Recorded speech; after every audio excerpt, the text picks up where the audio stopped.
Hi guys, அஸ்ஸலாமு அலைக்கும். Welcome to Taha's kitchen. இன்றைக்கி நம்ம தஹாஸ் கிச்சனில் என்ன செய்ய போகிறோன்னா பாழா குழம்பு தான் செய்ய போகிறோம். ஸோ வாங்க எப்படி செய்கிறது பார்க்கலாம். அதுக்கு நான் 2 ஆட்டுக்கால் எடுத்திருக்கேன். மிளகாய்த்தூள் 1 ஸ்பூன், மஞ்சள் தூள் ஒரு 1/4 ஸ்பூன், அதுக்கப்புறமா உப்பு, இஞ்சி பூண்டு பேஸ்ட்டு, தேவையான அளவு தண்ணி போட்டு இப்போ நான் விசில் வைக்க போகிறேன்.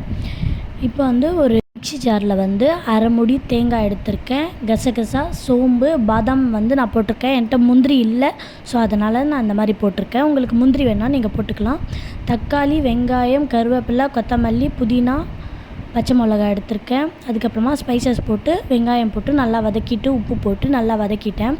வதக்கிட்ட பிறகு அதுக்கப்புறமா பச்சை மிளகாவும் தக்காளியும் 2மே போட்டு நல்லா மிக்ஸ் பண்ணிட்டேன். இது நல்லா வதங்கணும், அது பேஸ்ட் மாதிரி ஆகணும். அதுக்கப்புறமா இஞ்சி பூண்டு பேஸ்ட்டு நான் எடுத்து வச்சுருந்தேன் இல்லையா, மசாலா, மஞ்சள் தூள், மிளகாய்த்தூள், உப்பு, கரம் மசாலா, தனியாத்தூள், இதெல்லாம் போட்டு நல்லா மிக்ஸ் பண்ணிட்டு இந்த ரா ஸ்மெல் போன உடனே எண்ணெய் இந்த மாதிரி பிரிஞ்சு வந்த உடனே நம்ம அரைச்சி வச்சுருந்தோம் இல்லையா, தேங்காய், சோம்பு இதெல்லாம் போட்டு நம்ம அரைச்சி வச்சுருந்தோம். ஸோ அதெல்லாம் போட்டு நல்லா மிக்ஸ் பண்ணிட்டு தண்ணி ஊற்றிட்டு அதுக்கப்புறமா நம்ம விசில் வச்சுருந்தோம். நான் 12 விசில் வச்சேன். அதுக்கப்புறமா தான் எனக்கு வெந்துருச்சு.